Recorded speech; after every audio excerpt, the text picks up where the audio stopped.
Day in my life as a live-in caregiver dito sa bansang Taiwan.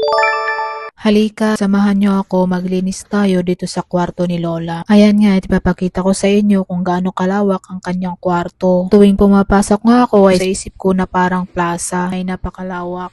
Kaliit na tao pero ang lawak ng kwarto pati CR. Na kung para sa akin, ang size na ito ay pwede nang gawing kusina. Wow! O siya, sige na at maglinis na tayo. At inuna ko na nga ang salamin. At bali, minadali ko na nga rin ang linis dito kasi sa Lunes, lilinisin ko na naman ulit. Last na yon dahil babalik na ang aking kasama. Yes, tama ang inyong narinig dahil ang priority ko talaga dito is si Lolo. Ginawa ko lang ang mga gawain ng aking kasama ngayon dahil nagbakasyon siya. And instead, kumuha pa sila ng ibang gagawa, kaya ko pa naman kaya tinanggap ko na at for extra income na rin. Bale, ang pag-asikaso kay Lola at paglinis ang ginagawa ko at nag-hire sila ng magluluto. Ganito pala ang kumita ng mas malaking pera. Sumakit talaga ang likod ko hanggang talampakan ko. Sa sobrang pagod ko na rin paglilinis at pa-exercise sa alaga ko. Pero salamat sa Diyos dahil lagi niya akong binibigyan ng lakas at malapit na akong matapos. Dahil 2 weeks lang naman ang bakasyon ng aking kasama.